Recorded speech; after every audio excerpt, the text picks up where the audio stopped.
Hello to my online human family. How are you today?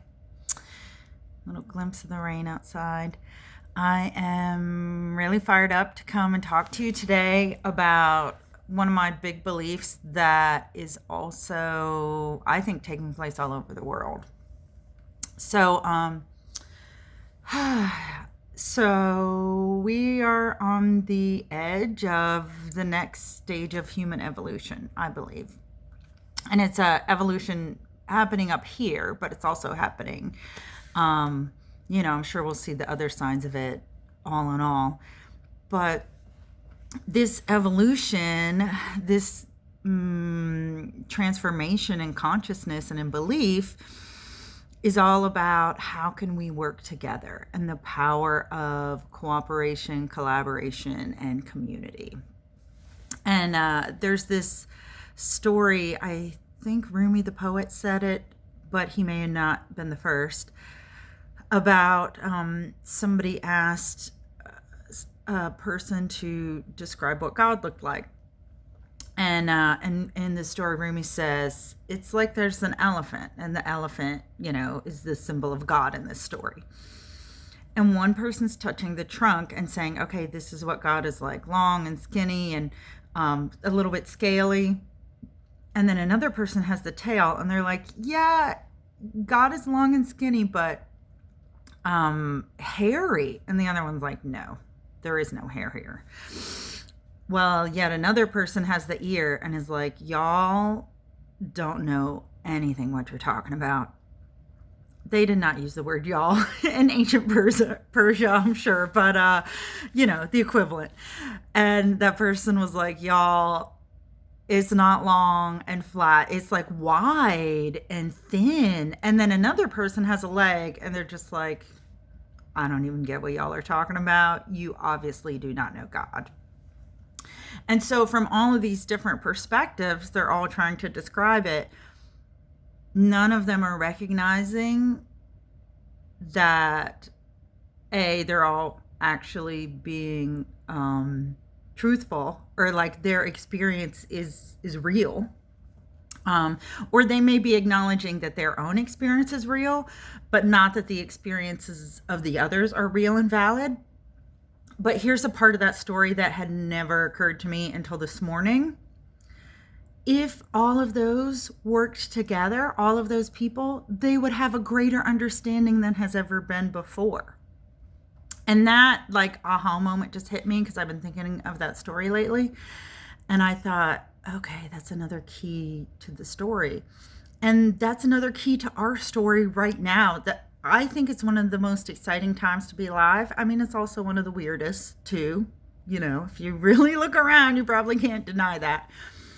But as many problems as we have, we also have the potential to be working together to address them and find new creative solutions, to synthesize our ideas, to work together.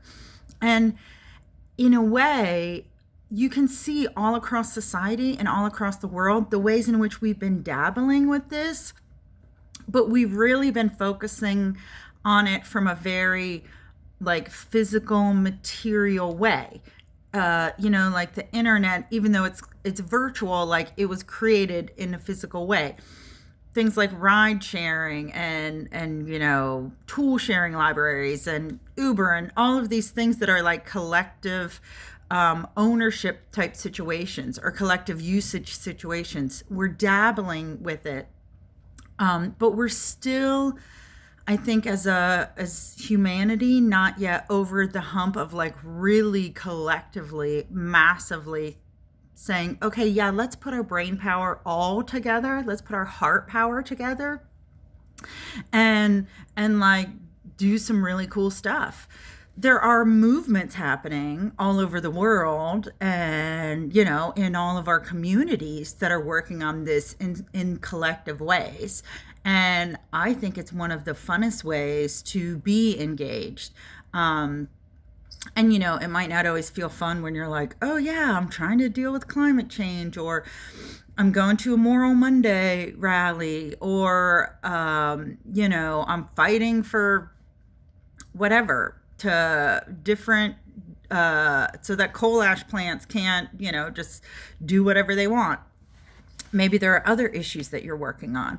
And even though, yes, the issues that we are working to overcome are not pleasant, you could call them problems, the ways in which we can come and work together can be really fun, can be really engaging, can be really exciting, and can bring out aspects of ourselves that are very nurturing and nourishing to life and to creativity. And of course, like anytime you're in community with people or working on a collective thing, then we also have to work on communication, because back to the elephant, that symbolizes God in that story, people are going to see things differently. And yet, if we can have enough confidence and self-worth and remain like centered in our own value and know that somebody else's story does not diminish our story, somebody else's value does not diminish our own value, my value does not diminish your value. The fact that you're a valuable person doesn't diminish me. If you are powerful, it doesn't mean that I can't be powerful as well. And that's a really big concept that I think is one of the missing pieces to this whole picture of this collective, cooperative, new evolution of consciousness that we're working on. There's a lot of people who are still very concerned that if you have more power, if you have more rights, if you have more money, then what about me? Oh, I might not have enough, or there won't be enough for me. And I think when people get I think this is an ancient fear, and probably like with our limbic survival brain, like it's a fear of survival. So we've had this fear coming with us through all the ages we've been around. And so the desire to survive and to make sure that you survive is a good thing. But if we can get enough people recognizing like, oh yeah, we actually are surviving, now let's work together. Now let's work together in a new way than we have never done before. Because I think that's what's going to be this really cool collective shift that we make. We're going to find ways to acknowledge that, yes, as I said before, like your power doesn't impact my power. You having a lot of money doesn't mean that I can't have a lot of money.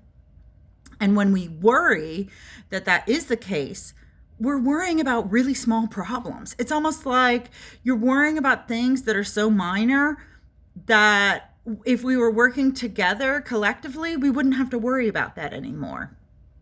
In some nations, Canada and maybe somewhere in Africa too, they're trying out, I'll have to look up and maybe I'll add in the comments later on. They're trying out this idea of a guaranteed income for all citizens. Now they're trialing it in little pockets, in little towns, because they acknowledge we have advanced enough with technology. Every single person doesn't have to do all kinds of work. And that's the other big shift. And this is where a lot of the fear comes up again in societies. It's like, I can guarantee all the people that I know, when they go to the grocery store or another store to check out, they never want to use the automatic checkout, self-checkout. And the reason is, and I have talked to person after person after person, and it's almost like universal.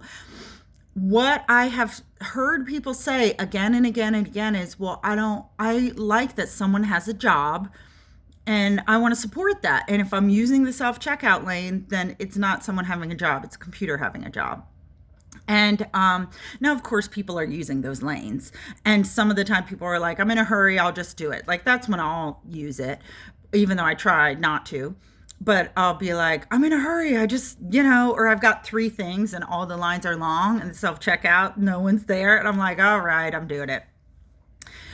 But here again, it's like we're fixated on the wrong problem. Like, what if we all weren't worried about our people at my local grocery store or the local department store. What if we didn't worry about that actual job? And we all embrace, like, yeah, it's self checkout everywhere now.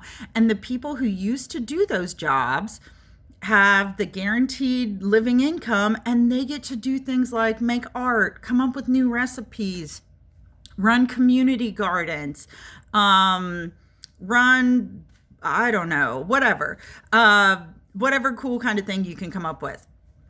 And so one of the experiments of this guaranteed living income, or whatever it's called, is that it will free people up to notice, now that I don't have to work just for survival, what are the people doing? Like, what kinds of cool, collaborative, innovative, creative things can people work on?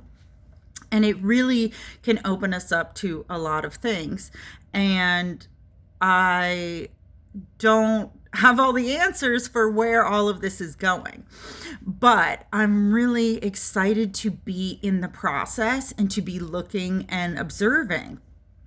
And so, you know, I'm going to leave you with 2 or 3, we'll see how many things I say right now, things to think about as we move forward. So 1, you can start looking for, where are all the ways I'm noticing people coming together and working collaboration and really trying to transform and move beyond this survival, it's only about me mindset. And then if you are not currently practicing in a community or in a collective, then maybe this is a good time to try it out and start experimenting with it and seeing what it feels like.